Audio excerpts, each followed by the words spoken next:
TAT એ છે સમાજશાસ્ત્ર ધોરણ 11ની જો તમારે કોઈને પીડીએફ ધોરણ 11ની પીડીએફ લેવી હોય તો ડિસ્ક્રિપ્શનમાં મેં લિંક રાખી દીધી છે, જેને જોઈ તેને ત્યાંથી લઈ લેવી.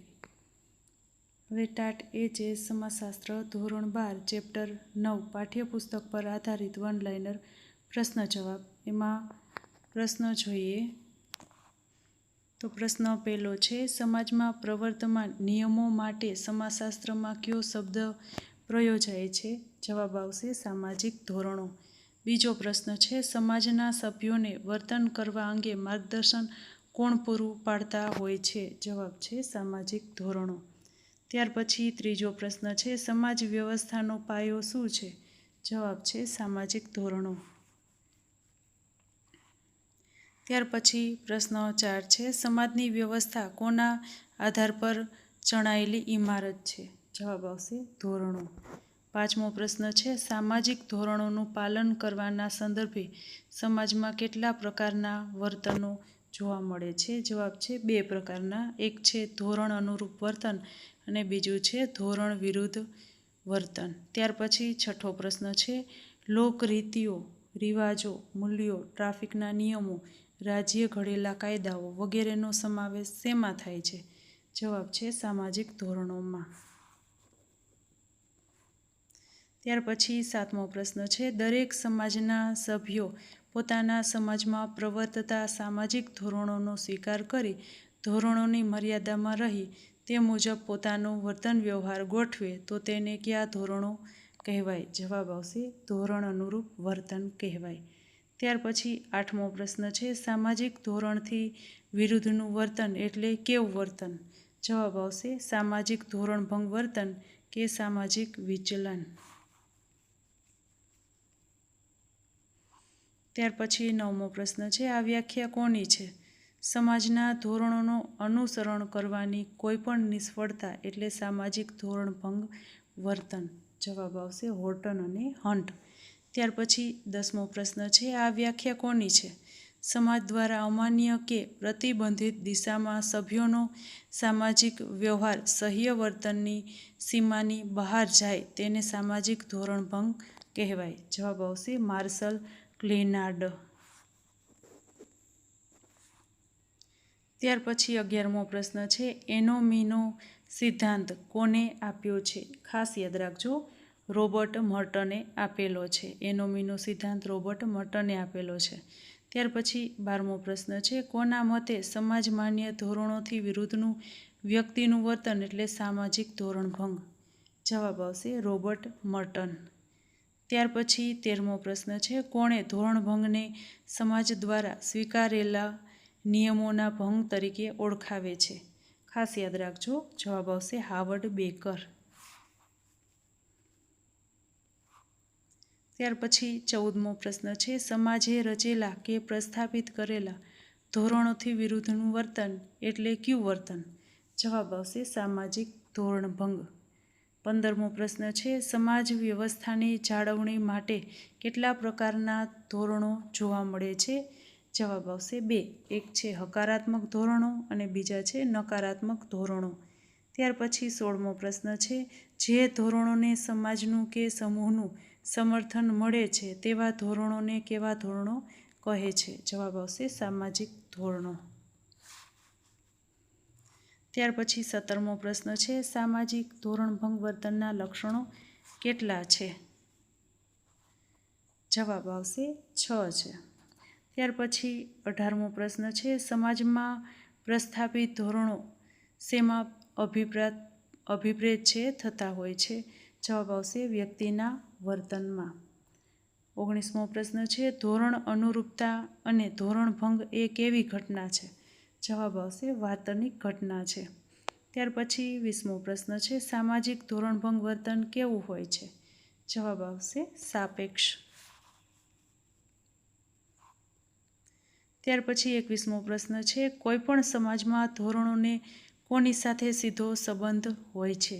જવાબ આવશે તે સમાજની સંસ્કૃતિ અને મૂલ્યો સાથે સીધો સંબંધ હોય છે. ત્યાર પછી 22મો પ્રશ્ન છે, દરેક સમાજ પોતાના અસ્તિત્વને ટકાવવા વ્યક્તિના વર્તનનું નિયંત્રણ કરવા શું ઘડે છે? જવાબ આવશે સામાજિક ધોરણો ઘડે છે. ત્યાર પછી 23મો પ્રશ્ન છે, સમાજની અપેક્ષાથી વિરુદ્ધનું વર્તન એટલે કયું વર્તન? જવાબ આવશે સામાજિક ધોરણભંગ વર્તન. ત્યાર પછી 24મો પ્રશ્ન છે, સતી પ્રથાનો વિરોધ કોણે કર્યો હતો? જવાબ આવશે રાજા રામમોહન રાયે. ત્યાર પછી 25મો પ્રશ્ન છે, દાંડી કૂચ યાત્રા કોના દ્વારા કરવામાં આવી હતી? જવાબ આવશે ગાંધીજી દ્વારા. ત્યાર પછી 26મો પ્રશ્ન છે, સામાજિક ધોરણભંગ વર્તનની ઘટના એ કયા સ્વરૂપે જોવા મળે છે? જવાબ આવશે ખંડનાત્મક અને રચનાત્મક. ત્યાર પછી 27મો પ્રશ્ન છે, સમાજમાં કોઈ વ્યક્તિ કે સમૂહ રાજ્યએ ઘડેલા કાયદા કે કાનૂનનું ઉલ્લંઘન કરે છે ત્યારે તેને શું કહેવાય છે? જવાબ આવશે અપરાધ.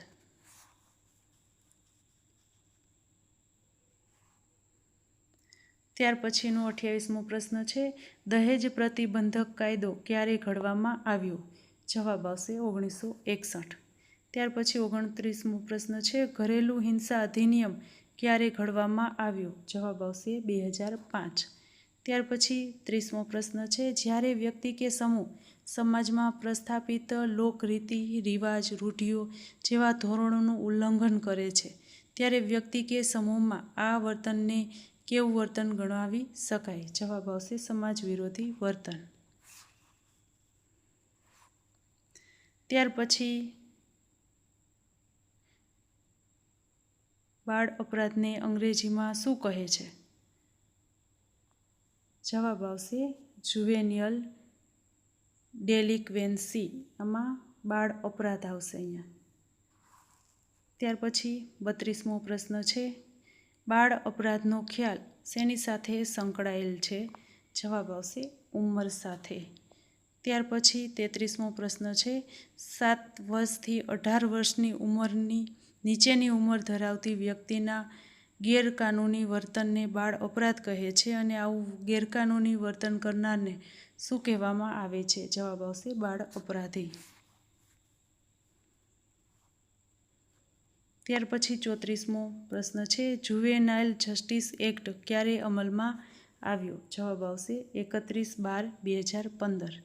ત્યાર પછી 35મો પ્રશ્ન છે, જુવેનાઇલ જસ્ટિસ એક્ટ કઈ કલમ દ્વારા અમલમાં આવેલ છે? જવાબ આવશે કલમ 2(12).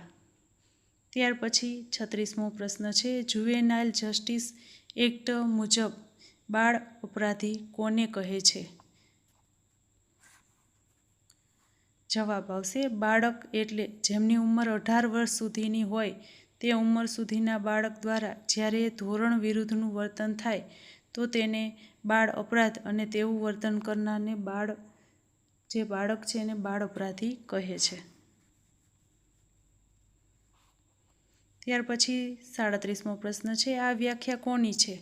વિશાળ અર્થમાં બાળ અપરાધ અમુક ઉંમરથી નીચેની ઉંમરના બાળકો અને કિશોરોના એવા સમાજ વિરોધી કૃત્યો સૂચિત કરે છે કે જે સ્પષ્ટ રીતે કાયદાથી પ્રતિબંધિત થયા હોય છે અથવા કાયદામાં જે કૃત્યનું અર્થઘટન અપરાધ તરીકે કરીને તેની સામે કંઈક સત્તાવાર પગલાં નક્કી કરવામાં આવ્યા હોય તેવા કૃત્યો. જવાબ આવશે પારિભાષિક કોષ સમાજશાસ્ત્રમાંથી લેવામાં આવેલી છે. ત્યાર પછી 38મો પ્રશ્ન છે, આ વ્યાખ્યા કોની છે? સમાજશાસ્ત્રીય સંશોધનમાં બાળ અપરાધી શબ્દ ફક્ત એવા બાળકોને સૂચિત કરે છે કે જે બાળકોની સામે પોલીસ અધિકારીઓએ અથવા અદાલતી સત્તાવાળાઓએ સત્તાવાર રીતે કોઈ પગલાં લીધા હોય છે. જવાબ આવશે હંસા શેઠ. ત્યાર પછી 39મો પ્રશ્ન છે, આ વ્યાખ્યા કોની છે? બાળ અપરાધ એ જે તે પ્રદેશના કાયદા દ્વારા પરિભાષિત થયેલા નાની ઉંમરના બાળકો દ્વારા કરવામાં આવતું વિચલિત વર્તન છે. જવાબ આવશે શેઠના. ત્યાર પછી 40મો પ્રશ્ન છે, બાળકો દ્વારા કરવામાં આવતા એવા વર્તનો કે જે સમાજના સામાજિક અને સાંસ્કૃતિક માળખાથી વિરુદ્ધના હોય અને સમગ્ર સમાજના વિઘટન માટે જવાબદાર હોય એટલે શું? જવાબ આવશે બાળ અપરાધ. ત્યાર પછી 41મો પ્રશ્ન છે, સામાજિકીકરણનું પાયાનું એકમ કયું છે? જવાબ છે કુટુંબ.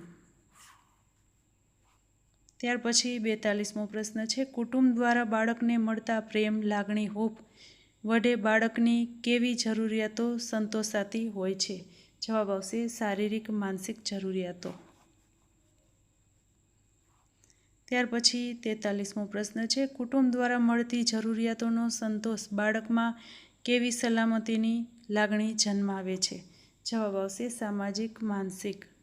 ત્યાર પછી 44મો પ્રશ્ન છે, પરિવારમાં બાલ્યાવસ્થાના તબક્કામાં પતિ પત્ની વચ્ચેના કે માતા પિતા અને સંતાનો વચ્ચેના સંબંધો ખામીભર્યા હોય તો બાળકનો કયો વિકાસ રૂંધાય છે? જવાબ આવશે ભાવાત્મક વિકાસ રૂંધાય છે. ત્યાર પછી 45મો પ્રશ્ન છે, ગરીબ કુટુંબમાં જો બાળકોના સભ્ય સંખ્યા વધારે હોય તો તેની સીધી અસર શેના ઉપર પડે છે? જવાબ આવશે બાળકના શિક્ષણ પર. ત્યાર પછી 46મો પ્રશ્ન છે, છૂટાછેડા કે મૃત્યુ જેવા કારણોથી ઊભા થયેલા ભગ્ન કુટુંબમાં બાળક શું અનુભવે છે? જવાબ આવશે વંચિતતા અનુભવે છે. ત્યાર પછી 47મો પ્રશ્ન છે, સમાન ઉંમરની વ્યક્તિઓનું બનેલું જૂથ એટલે કેવું જૂથ? જવાબ છે સમવયસ્ક જૂથ.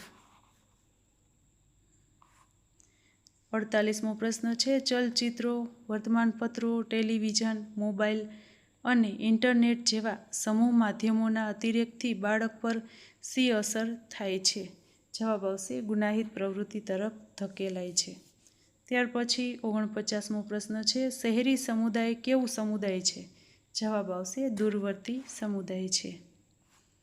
50મો પ્રશ્ન છે, વિદ્રોહ કરવાનું વલણ, મનસ્વીપણું, અસલામતીની લાગણી, ડરપોકપણું, આત્મનિયંત્રણનો અભાવ, લઘુતા ગ્રંથિ, સહાનુભૂતિનો અભાવ, હતાશા, નિરાશા અને હિંસાત્મક પ્રવૃત્તિ જેવા અનેક પરિબળોની હાજરી બાળકને કેવું વર્તન કરવા તરફ લઈ જાય છે?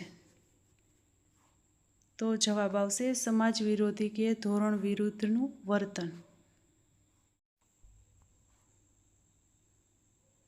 પ્રશ્ન 51 છે, બાળકને કયા પરિબળો તેને અપરાધી બનાવવા અને ધોરણભંગ વર્તન કરવામાં અગત્યની ભૂમિકા ભજવતા હોય છે? જવાબ આવશે આજુબાજુનું વાતાવરણ અને વ્યક્તિમત્તાજન્ય પરિબળો. ત્યાર પછી 52મો પ્રશ્ન છે, સંસ્કૃતિની છીપમાં પાકતું મોતી કયું છે? જવાબ આવશે વ્યક્તિત્વ. ત્યાર પછી 53મો પ્રશ્ન છે, ભારતમાં બાળ અદાલતની સ્થાપના સૌ પ્રથમ ક્યાં અને ક્યારે કરવામાં આવી? જવાબ આવશે કોલકાતામાં 1941માં. ત્યાર પછી 54મો પ્રશ્ન છે, બાળ અદાલતમાં કેટલા વર્ષથી નીચેની ઉંમરના બાળકો કે જેણે અપરાધી વર્તન કર્યું હોય તેની સામે કાર્યવાહી કરવામાં આવે છે? જવાબ આવશે 16 વર્ષથી નીચેના. 55મો પ્રશ્ન છે, બાળ અદાલતના ન્યાયાધીશો કોણ હોય છે? જવાબ આવશે કાયદાના નિષ્ણાત હોય છે અને બાળ મનોવિજ્ઞાનની તાલીમ લીધેલા હોય છે. ત્યાર પછી 56મો પ્રશ્ન છે, બાળ અદાલતનું વાતાવરણ કેવું હોય છે? જવાબ આવશે સહાનુભૂતિપૂર્ણ. ત્યાર પછી 57મો પ્રશ્ન છે, પ્રોબેશન એટલે શું? જવાબ આવશે અજમાયશી મુક્તિ. ત્યાર પછી 58મો પ્રશ્ન છે, ક્યારે બાળકને પ્રોબેશનમાં મૂકવામાં આવે છે? જવાબ આવશે પ્રથમ વખત ગુનાહિત પ્રવૃત્તિ કે વર્તન કરે ત્યારે. ત્યાર પછી 59મો પ્રશ્ન છે, બાળ અપરાધીનું નિરીક્ષણ કોણ કરે છે? જવાબ આવશે પ્રોબેશન અધિકારી. 60મો પ્રશ્ન છે, પ્રોબેશન વ્યવસ્થાનો મુખ્ય હેતુ કયો છે? જવાબ આવશે બાળ અપરાધીના સમાજ જીવન અને કુટુંબ જીવનને જાળવી રાખી બાળ અપરાધીની સુધારણા કરવી તે છે. ત્યાર પછી 61મો પ્રશ્ન છે, જે રાજ્યમાં બાળ કાયદાઓ અમલમાં નથી ત્યાં કઈ શાળાઓની સ્થાપના કરવામાં આવી હોય છે? જવાબ આવશે સુધાર શાળાઓ. ત્યાર પછી 62મો પ્રશ્ન છે, સુધાર શાળાઓની સ્થાપના ક્યારે કરવામાં આવી હતી? જવાબ આવશે 1987માં રિફોર્મેટરી સ્કૂલ એક્ટની જોગવાઈ અનુસાર. ત્યાર પછી 63મો પ્રશ્ન છે, 15 વર્ષથી નીચેની ઉંમરના કોઈ બાળકે ગંભીર ગુનાઓ કર્યા હોય તેવા બાળકોને કેટલા સમયગાળા સુધી સુધાર શાળામાં રાખવામાં આવે છે? જવાબ આવશે 3 થી 7 વર્ષ. ત્યાર પછી 64મો પ્રશ્ન છે, બોસ્ટલ શાળાની સ્થાપના સૌપ્રથમ ક્યારે અને ક્યાં કરવામાં આવી? જવાબ આવશે 1902માં ઇંગ્લેન્ડના બોસ્ટલ શહેરમાં. ત્યાર પછી 65મો પ્રશ્ન છે, બોસ્ટલ શાળામાં કેટલા વર્ષ સુધીની ઉંમરના કિશોર અને યુવક અપરાધીઓની સુધારણાની જોગવાઈ છે? જવાબ આવશે 15 થી 21 વર્ષ. ત્યાર પછી 66મો પ્રશ્ન છે, રાજ્યમાં બાળ અદાલત કાયદાઓ અમલમાં છે ત્યાં કેટલા વર્ષ સુધીના બાળ અપરાધીઓને આ શાળામાં રાખવામાં આવે છે? જવાબ આવશે 15 થી 21 વર્ષ. ત્યાર પછી 67મો પ્રશ્ન છે, બોસ્ટલ શાળાના કેટલા પ્રકાર છે? જવાબ છે 2. કયા 2? બંધ બોસ્ટલ શાળા અને ખુલ્લી બોસ્ટલ શાળા. 68મો પ્રશ્ન છે, બોસ્ટલ શાળામાં કેટલા વર્ષના સમયગાળા માટે અપરાધીને રાખવામાં આવે છે? જવાબ છે 2 થી 3 વર્ષના. 69મો પ્રશ્ન છે, બોસ્ટલ શાળામાંથી મુક્ત થયા પછી બાળકનું નિરીક્ષણ અને વ્યવસાયમાં ગોઠવવાની જવાબદારી કોની છે? જવાબ આવશે પ્રોબેશન અધિકારીની. 70મો પ્રશ્ન છે, પ્રમાણિત શાળાઓ કેવી રીતે ચલાવવામાં આવે છે? જવાબ છે ખાનગી સંસ્થાઓ દ્વારા ને જાહેર ફંડની મદદથી. ત્યાર પછી 71મો પ્રશ્ન છે, પ્રમાણિત શાળાના કેટલા પ્રકાર છે? જવાબ છે 2. જુનિયર પ્રમાણિત શાળા અને સિનિયર પ્રમાણિત શાળા. ત્યાર પછી 72મો પ્રશ્ન છે, કેટલી ઉંમર સુધીના બાળ અપરાધીઓને જુનિયર પ્રમાણિત શાળામાં રાખવામાં આવે છે? જવાબ છે 12 વર્ષથી ઓછી. 73મો પ્રશ્ન છે, કેટલી ઉંમર સુધીના બાળ અપરાધીઓને સિનિયર પ્રમાણિત શાળામાં રાખવામાં આવે છે? જવાબ છે 12 થી 16 વર્ષ સુધીના. ત્યાર પછી 74મો પ્રશ્ન છે, પ્રમાણિત શાળામાંથી મુક્ત કરાયેલ બાળકની દેખરેખની જવાબદારી કોને સોંપવામાં આવે છે? જવાબ છે સ્થાનિક કાર્યકર કે પ્રોબેશનને, એટલે કે પ્રોબેશન અધિકારીને. ત્યાર પછી 75મો પ્રશ્ન છે, કેટલી ઉંમરના બાળ અપરાધીઓને પાલક ગૃહમાં મોકલવામાં આવે છે? જવાબ છે 10 વર્ષથી નીચેના. ત્યાર પછી 76મો પ્રશ્ન છે, બાળ અપરાધીને સુરક્ષિત રાખવાનું એક સ્થળ એટલે? જવાબ આવશે રિમાન્ડ હોમ. 77મો પ્રશ્ન છે, બાળ અપરાધીનો કેસ બાળ અદાલતમાં પૂર્ણ ન થાય ત્યાં સુધી તેવા બાળકને ક્યાં રાખવામાં આવે છે? જવાબ છે બાળ સંરક્ષણ ગૃહમાં. 78મો પ્રશ્ન છે, બાળ સંરક્ષણ ગૃહ કોના દ્વારા ચલાવવામાં આવે છે? જવાબ છે ખાનગી સંસ્થાઓ, સરકાર તેને આર્થિક મદદ કરે છે. 79મો પ્રશ્ન છે, ભારતમાં કેટલા ટકા વસ્તી યુવાનોની છે? જવાબ છે 65%. 80મો પ્રશ્ન છે, યુવાની એ કેવું પરિબળ છે? જવાબ છે જૈવિક. ત્યાર પછી 81મો પ્રશ્ન છે, 15 થી 35 વર્ષની વય ધરાવતી વ્યક્તિઓ માટે પ્રયોજવામાં આવતો શબ્દ એટલે? યુવાન. ત્યાર પછી 82મો પ્રશ્ન છે, કોલેજના યુવાનોનો સમાજશાસ્ત્રીય અભ્યાસમાં યુવાનની લાક્ષણિકતા કોણે દર્શાવેલ છે? જવાબ છે ડૉક્ટર ભૂપેન્દ્ર બ્રહ્મભટ્ટે. ત્યાર પછી 83મો પ્રશ્ન છે, આ વ્યાખ્યા કોની છે? યુવાન એટલે થનગનતા, આદર્શવાદી, જલ્દી ગુસ્સે થનારા, જલ્દી ભૂલી જનારા, વધુ કાર્યરત છે. ત્યાર પછી બોલકા, ઉત્સાહી, તોછડા, હિંસક તથા શક્તિશાળી હોય છે. તેઓ ખૂબ ઝડપથી ઉષ્માભર્યા પ્રેમ સંબંધો બાંધે છે, વળી એટલી જ ઝડપથી આ સંબંધો તોડી પણ નાખે છે. તેઓ અત્યંત આશાવાદથી માંડી નિરાશાવાદ સુધીનો દૃષ્ટિકોણ ધરાવે છે. તેઓ હંમેશા નવી ટેકનોલોજી અને અજાણ્યામાં રસ લેવાની વૃત્તિ ધરાવે છે. તો જવાબ આવશે આ વ્યાખ્યા ડૉક્ટર ભૂપેન્દ્ર બ્રહ્મભટ્ટની છે. ત્યાર પછી 84મો પ્રશ્ન છે, કોઈ પણ દેશ કે સમાજના વિકાસનો આધાર કોના પર રહેલો હોય છે? જવાબ છે યુવાનો પર. ત્યાર પછી 85મો પ્રશ્ન છે, યુવા વર્ગના માનસમાં ધ્યેય પ્રાપ્તિની વંચિતતાની જે અસર ઉદ્ભવે છે તે છે? જવાબ આવશે અસંતોષ. ત્યાર પછી 86મો પ્રશ્ન છે, યુવાનોનો અસંતોષ એટલે શું? જવાબ આવશે યુવા અજંપો. ત્યાર પછી 87મો પ્રશ્ન છે, યુવાનોની જરૂરિયાતની પૂર્તિ ન થાય અને તેમની સમસ્યાનો ઉકેલ ન આવે ત્યારે યુવાનો જે વર્તન કરે તે વર્તનમાં તેમની લાગણી, માંગણી અને અસંતોષની અભિવ્યક્તિ થતી હોય છે તેને શું કહે છે? જવાબ આવશે યુવા અજંપો. 88મો પ્રશ્ન છે, શિક્ષણ સંસ્થા સાથે સંકળાયેલા વિદ્યાર્થીઓના અજંપાની સ્થિતિ એટલે? જવાબ આવશે યુવા અજંપો. 89મો પ્રશ્ન છે, યુવા શક્તિ શેના જેવી છે? જવાબ આવશે અણુશક્તિ જેવી.